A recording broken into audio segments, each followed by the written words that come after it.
श्रोताबंधु नमस्कार। मु डॉक्टर शिशिर दास रेडियो सुरभि अध्यक्ष आपण मानक स्वागत करुच्ची एक अभिनव कार्यक्रम को। विगत 5 वर्ष मध्य रेडियो सुरभि शिक्षा कृषि ठारू आरंभ करी जीविका पर्यंत विभिन्न कार्यक्रम परिवेषण करि आसुछि। आदि ठारू सेही परी शिक्षा दीक्षा कार्यक्रम अंतर्गत एक नुआ शिक्षा दिगंत उन्मोचन हेउछि, जार ना चलतु जानिबा इतिहास बा लेट्स नो हिस्ट्री। यही कार्यक्रम द्वारा ओडिशार महाविद्यालय पढ़ुथिबा छात्र छात्री एवं विभिन्न प्रतियोगितामूलक परीक्षा देउथिबा प्रार्थी माने विशेष उपकृत हेबे। रेडियो सुरभिर यही अभिनव कार्यक्रम सारा भारतवर्ष रे प्रथम बोली अभिहित करा जाई पारे।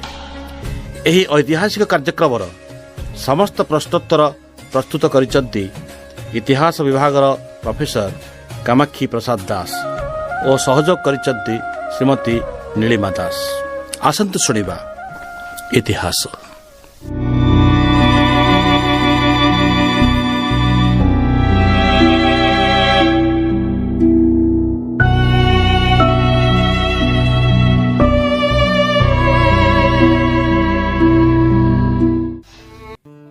नमस्कार। कोरापुट सरकारी महाविद्यालयर अवसर प्राप्त इतिहास विभागीय मुख्य तथा जातीय दृष्टिबाधित संघ ओडिशा शाखार अवैतनिक इनक्लूसिव शिक्षा निर्देशक प्रोफेसर कामाक्षी प्रसाद दास महोदयंकर लेट्स नो हिस्ट्री बा चलतु जानिबा इतिहास माध्यम छात्र छात्री मानक पई झरी आसीथिबा सीबीसीएस पाठ्यखसड़ा संबलित संक्षिप्त प्रश्नोत्तर कार्यक्रम उपस्थापन मु नीलिमा दास आपण मानकु स्वागत करुछि। आज आमे सुनिबा चंद्रगुप्त मौर्यंक शासन व्यवस्था संपर्क रे।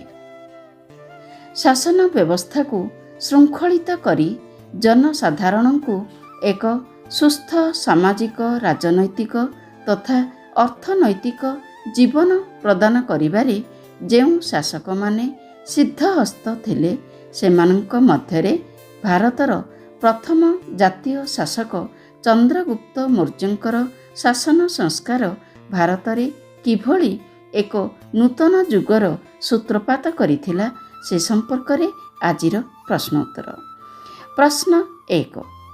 चंद्रगुप्त मौर्यंक समय रे गुप्तचर मानंकर मुख्य कार्य कौन थिला?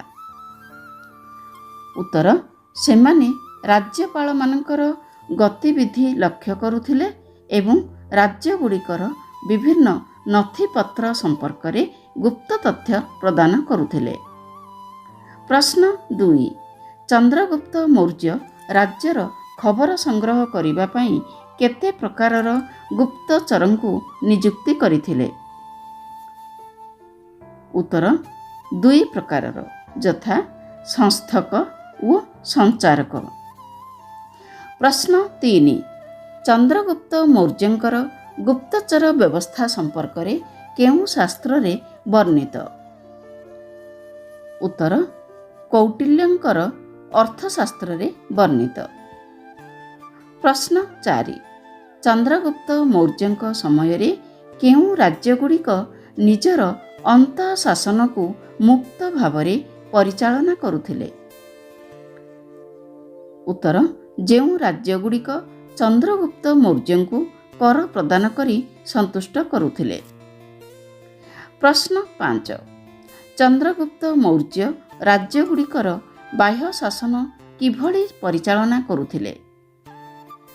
उत्तर। कठोर नियंत्रण नीति द्वारा। प्रश्न 6। चंद्रगुप्त मौर्यंकर शासन नीति को V.A. स्मिथ काहार नीति ठारू अधिक शक्तिशाली बोली वर्णना करिसंती? उत्तर। अकबरंकर शासन नीति ठारू। प्रश्न 7। चंद्रगुप्त मौर्यंकर शासन समय रे आंचलिक शासन को केते भागरे विभक्त करा जायथिला? उत्तर। 2 भागरे, यथा म्युनिसिपल शासन व्यवस्था एवं ग्राम्य शासन व्यवस्था। प्रश्न 8। ଚନ୍ଦ୍ରଗୁପ୍ତ ମୌର୍ଯ୍ୟଙ୍କ ସମୟରେ ମ୍ୟୁନିସିପାଲ ଶାସନ ବ୍ୟବସ୍ଥା କାହିଁକି ଏକ ସ୍ୱତନ୍ତ୍ର ସ୍ଥାନ ଅଧିକାର କରିଥିଲା? ଉତ୍ତର, ଏହାର ମୌଳିକତା ପାଇଁ। ପ୍ରଶ୍ନ 9, ଚନ୍ଦ୍ରଗୁପ୍ତ ମୌର୍ଯ୍ୟଙ୍କ ସମୟରେ ନଗରର ମୁଖ୍ୟ ଶାସକଙ୍କୁ କ'ଣ କୁହାଯାଉଥିଲା? ଉତ୍ତର, ନଗରାଧ୍ୟକ୍ଷ କୁହାଯାଉଥିଲା। ପ୍ରଶ୍ନ 10, ଚନ୍ଦ୍ରଗୁପ୍ତ ମୌର୍ଯ୍ୟଙ୍କର ମ୍ୟୁନିସିପାଲ ଶାସନ ବ୍ୟବସ୍ଥା ସମ୍ପର୍କରେ କେଉଁ କେଉଁ ସୂତ୍ରରୁ ତଥ୍ୟ ହାସଲ କରାଯାଇଥାଏ? ଉତ୍ତର, ମେଘାସ୍ଥିନିସଙ୍କ ବିବରଣୀରୁ ଏବଂ କୌଟିଲ୍ୟଙ୍କର ଅର୍ଥଶାସ୍ତ୍ରରୁ। ପ୍ରଶ୍ନ 11, ଚନ୍ଦ୍ରଗୁପ୍ତ ମୌର୍ଯ୍ୟଙ୍କ ସମୟରେ ମ୍ୟୁନିସିପାଲ ଶାସନ ବ୍ୟବସ୍ଥା କେତେ ଜଣିଆ ପରିଷଦ ଦ୍ୱାରା ପରିଚାଳିତ ହେଉଥିଲା? ଉତ୍ତର, 30 ଜଣିଆ ପରିଷଦ ଦ୍ୱାରା। ପ୍ରଶ୍ନ 12, ଚନ୍ଦ୍ରଗୁପ୍ତ ମୌର୍ଯ୍ୟଙ୍କ ସମୟରେ ମ୍ୟୁନିସିପାଲ ଶାସନର ପରିଷଦକୁ କେତୋଟି ମଣ୍ଡଳୀରେ ବିଭକ୍ତ କରାଯାଇଥିଲା? ଉତ୍ତର, 6 ଗୋଟି ମଣ୍ଡଳୀରେ। ପ୍ରଶ୍ନ 13, ଚନ୍ଦ୍ରଗୁପ୍ତ ମୌର୍ଯ୍ୟଙ୍କ ସମୟରେ ମ୍ୟୁନିସିପାଲର ପ୍ରତ୍ୟେକ ମଣ୍ଡଳୀରେ କେତେ ଜଣ ସଦସ୍ୟ ସ୍ଥାନିତ ହୋଇଥିଲେ? ଉତ୍ତର, 5 ଜଣ ସଦସ୍ୟ। ପ୍ରଶ୍ନ 14, ଚନ୍ଦ୍ରଗୁପ୍ତ ମୌର୍ଯ୍ୟଙ୍କ ସମୟରେ କାର୍ଯ୍ୟ କରୁଥିବା 6 ଗୋଟି ମ୍ୟୁନିସିପାଲ ମଣ୍ଡଳୀର ନାମ କ'ଣ?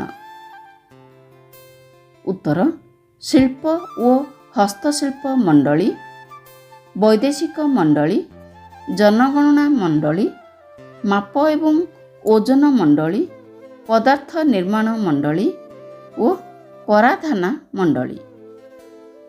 ପ୍ରଶ୍ନ 15, ଶିଳ୍ପ ଓ ହସ୍ତଶିଳ୍ପ ମଣ୍ଡଳୀ କେଉଁ ସମ୍ପର୍କରେ ନୀତି ନିର୍ଦ୍ଧାରଣ କରୁଥିଲା? ଉତ୍ତର, ଶିଳ୍ପ ଏବଂ ହସ୍ତଶିଳ୍ପ କର୍ମଚାରୀମାନଙ୍କର ବାଣିଜ୍ୟିକ ଉନ୍ନତି, ଶିଳ୍ପଭିତ୍ତିକ ଉନ୍ନତି, ପାରିଶ୍ରମିକ ନିର୍ଦ୍ଧାରଣ ନୀତି, କଞ୍ଚାମାଲର ମାନ ନିର୍ଦ୍ଧାରଣ ନୀତି ଇତ୍ୟାଦି। ପ୍ରଶ୍ନ 16, ଚନ୍ଦ୍ରଗୁପ୍ତ ମୌର୍ଯ୍ୟଙ୍କ ସମୟରେ ବୈଦେଶିକ ମଣ୍ଡଳୀର କାର୍ଯ୍ୟ କ'ଣ ଥିଲା? ଉତ୍ତର, ବିଦେଶରୁ ନଗରକୁ ଆସୁଥିବା ବିଦେଶୀ ବଣିକମାନଙ୍କ ରକ୍ଷଣାବେକ୍ଷଣ, ଖାଦ୍ୟପେୟ ଓ ରହଣି ବ୍ୟବସ୍ଥା ପ୍ରଭୃତିର ତଦାରଖ କରିବା। ପ୍ରଶ୍ନ 17, ଚନ୍ଦ୍ରଗୁପ୍ତ ମୌର୍ଯ୍ୟଙ୍କ ସମୟରେ ଜନଗଣନା ମଣ୍ଡଳୀ କେଉଁ କାର୍ଯ୍ୟ ସମ୍ପାଦନା କରୁଥିଲେ? ଉତ୍ତର, ଏହି ମଣ୍ଡଳୀ ଜନଗଣନା କରି ଜନ୍ମ ଓ ମୃତ୍ୟୁର ହିସାବ ରଖୁଥିଲେ। ପ୍ରଶ୍ନ 18, ଚନ୍ଦ୍ରଗୁପ୍ତ ମୌର୍ଯ୍ୟଙ୍କ ସମୟରେ ମାପ ଓ ଓଜନ ମଣ୍ଡଳୀର କାର୍ଯ୍ୟ କ'ଣ ଥିଲା? ଉତ୍ତର, ନଗର ମଧ୍ୟରେ ବିକ୍ରୟ କରାଯାଉଥିବା ପ୍ରତ୍ୟେକ ଦ୍ରବ୍ୟର ସଠିକ୍ ଓଜନ ମାପ କରି କଳାବଜାରୀ ନିୟନ୍ତ୍ରଣ କରିବା ଥିଲା ଏହାର ମୁଖ୍ୟ କାର୍ଯ୍ୟ। ପ୍ରଶ୍ନ 19, ଚନ୍ଦ୍ରଗୁପ୍ତ ମୌର୍ଯ୍ୟଙ୍କ ସମୟରେ ଦ୍ରବ୍ୟ ନିର୍ମାଣ ମଣ୍ଡଳୀର କାର୍ଯ୍ୟ କ'ଣ ଥିଲା? ଉତ୍ତର, ଏହା ନଗରର ଦ୍ରବ୍ୟ ଉତ୍ପାଦନ ବ୍ୟବସ୍ଥାକୁ ନିୟନ୍ତ୍ରଣ କରି ପୁରାତନ ଦ୍ରବ୍ୟ ଓ ନୂତନ ଦ୍ରବ୍ୟଗୁଡ଼ିକର ହିସାବ ରଖୁଥିଲା। ପ୍ରଶ୍ନ 20, ଚନ୍ଦ୍ରଗୁପ୍ତ ମୌର୍ଯ୍ୟଙ୍କ ସମୟରେ କରାଧାନା ମଣ୍ଡଳୀର ମୁଖ୍ୟ କାର୍ଯ୍ୟ କ'ଣ ଥିଲା? ଉତ୍ତର, ଏହା ବ୍ୟବସାୟୀ ତଥା ଜନସାଧାରଣଙ୍କ ଉପରେ କର ନିର୍ଦ୍ଧାରଣ କରି କର ସଂଗ୍ରହ କରୁଥିଲା। ଆଜି ପାଇଁ ଏତିକି, ପୁଣି ଆସିବି ଆଗାମୀ ଅଧ୍ୟାୟରେ। ସେ ପର୍ଯ୍ୟନ୍ତ ବିଦାୟ ନେଉଛି। ନମସ୍କାର।